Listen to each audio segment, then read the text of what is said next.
What is up, guys? My name is Coach Technique and I am coming to you from Melbourne, where I'm coaching at the youth level here in Australia. Just want to show you the view from my place. Sick, really. You know? Yeah, it's pretty. It's alright. It's alright. Okay. Today we're going to talk about, so you want to get onto the first team. How are you going to do it?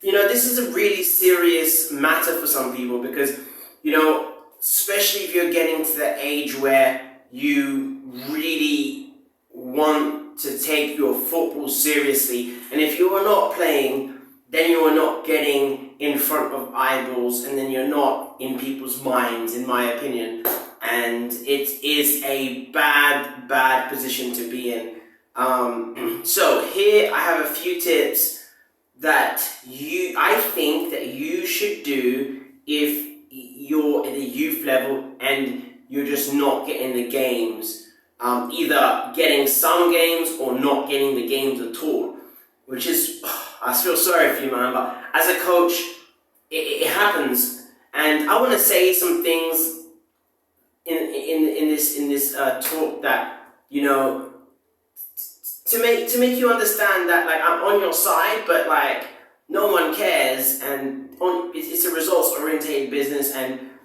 or it's you get. We'll talk about that in a second. There's things you can do, right?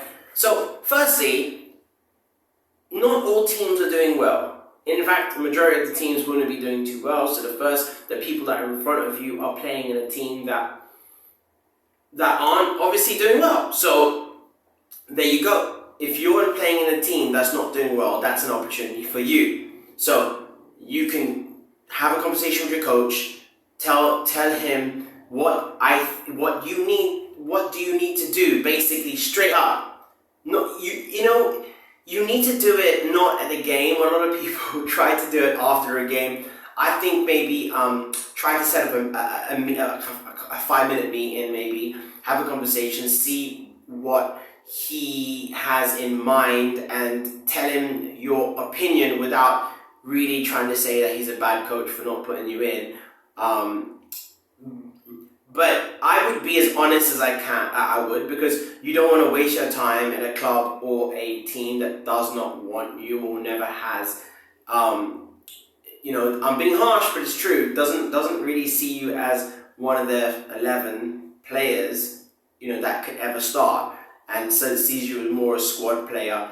And it's tough, right? So I would have a conversation, and then I would tell them what you're willing to do in order for you to get into that first team. And maybe they don't think you're working hard enough, maybe they think that other players are way better, and then see how far you are away from that 11 for you to gauge what your next move is. If you're not that far, what I would suggest to do is I would try to improve your skills. Football is a strategy game, believe it or not. Like, it's not just like, oh, we're just going to play football. Football is a huge strategy game. So there's certain things you can work on, even by yourself, that it could help your progression in the team.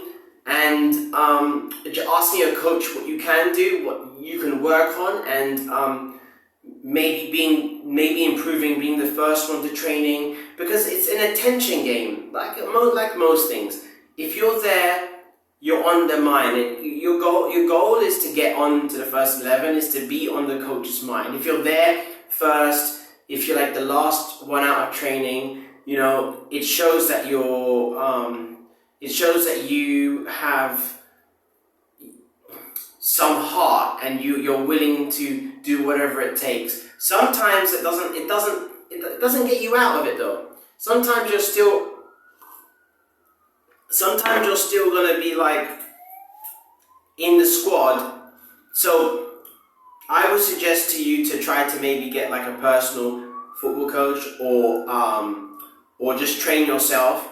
I think you can't be as basic as you are, and doing some skills in the training sessions that you can't do under pressure is no good. You need to whatever you do on the training session, it needs to be implemented in a game or in a game in training. You can't just be the guy that, that does mad tricks in your back garden and then you get into the game and you're just known as a basic player. Nothing's wrong with a basic player. Look, I would say that he's not a basic player, but someone that would look to be basic is Jordan Henderson. And I thought we got his right. Basically, he's injured for Liverpool, and it's like they're struggling. When everyone else was Firmino and Mane and Salah, who was the main people, he was the most basic out of the four, and they're struggling without him. So people need basic players. I'm not saying that being a basic player isn't good, but you definitely need to work on some things, getting better outside of the training pitch, because you can only do so much. Every time now, it's important. You want to, like, for instance, like, I'll teach kids, right? And then sometimes you're thinking, they're not getting this. They're not, like, I'm asking to do step overs, Croy turns and Ronaldinho step overs and all kinds of stuff. And then all of a sudden, they'll do it in the fourth training session. And I'm like, okay, did they implement it well? And then, like, it will surprise me if they do. And then all of a sudden, I'm very impressed, and I'm very impressed will lead on to other things like playing in the first team and stuff like this. And for me, as a coach, I do understand winning at all costs, but I also want my players to play well and my team to try and go about things playing the best looking football that they can do. That is not the most important thing, but it is important to me as a coach that I try to do it. And that here's the thing, right? Not all leagues are the best. So it's really easy as a player if you're not, like, for instance, so if you're playing in, like, for instance, let's pick New Zealand, right? Like, come on. If you're playing in a New Zealand league, right? In a league in New Zealand, and it's not like the A League. It's not, playing for the Wellington team, but like you're playing in their national league. You can't tell me that the gap that you have to improve compared to the best players in those teams are all that great. It's not. So you just have to put a ton of work. I would personally work on. It depends on where you are in the pitch, but obviously your touch, your skill, your presence.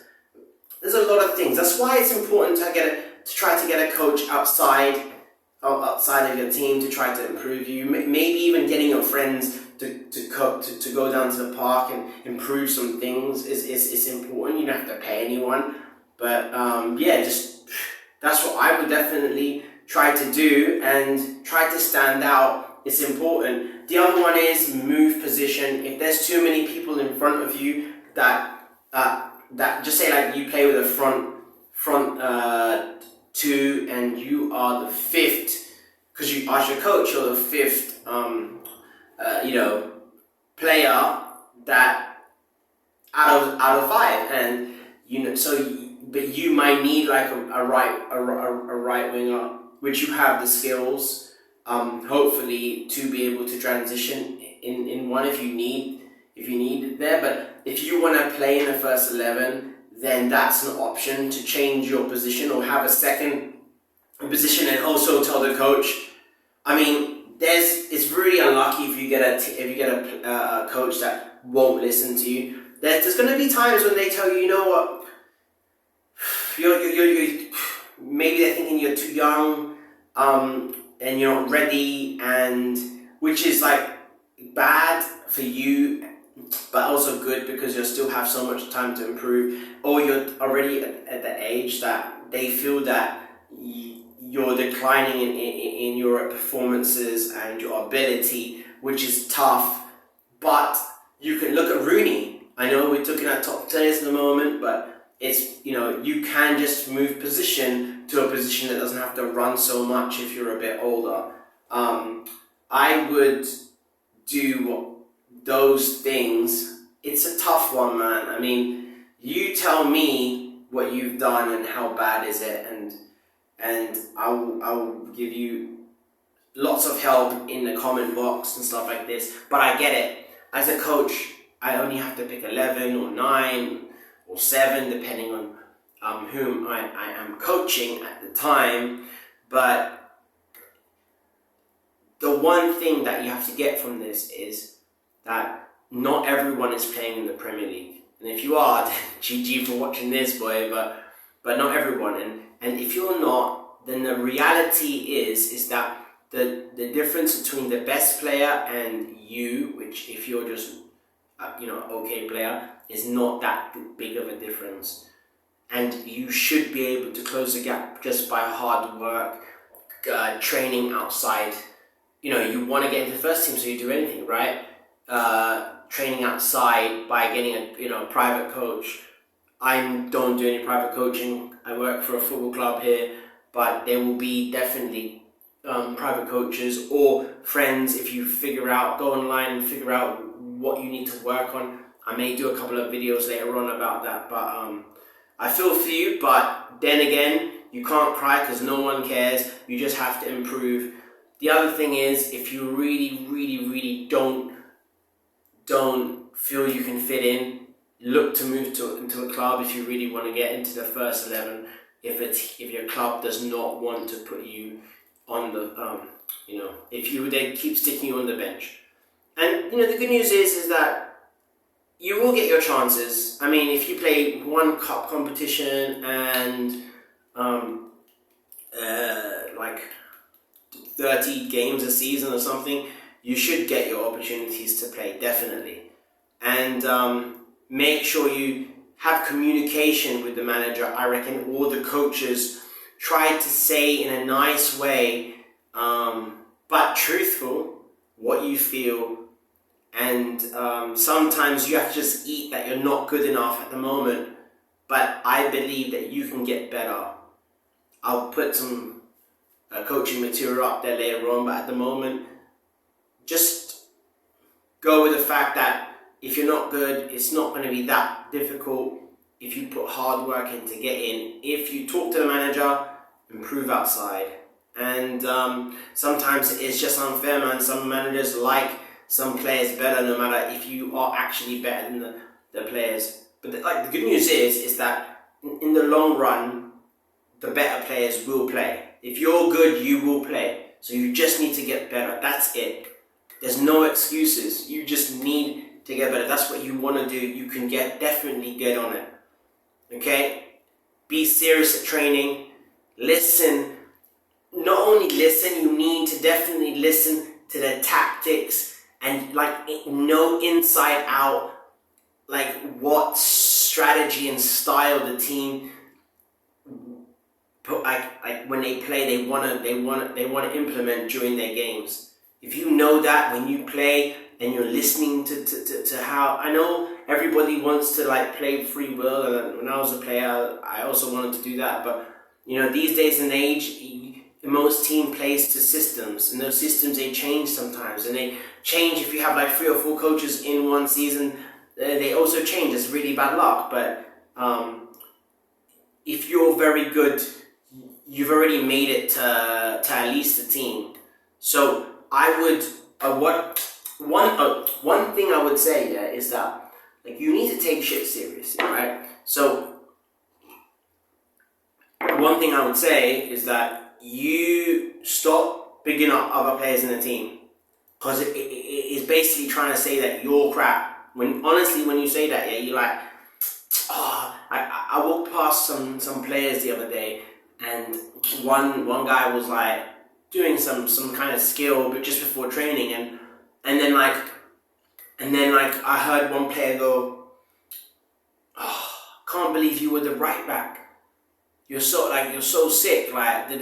It's good to say that, right? But if you big too many people up too much, coaches hear this, they think, all right, that player, especially if that player is playing in your sport or something like that, you don't want to be saying that. Yes, admitting people are good is okay, but you gotta save that for other times, maybe in conversation outside your pitch. When you go to the pitch, everyone's competing against each other.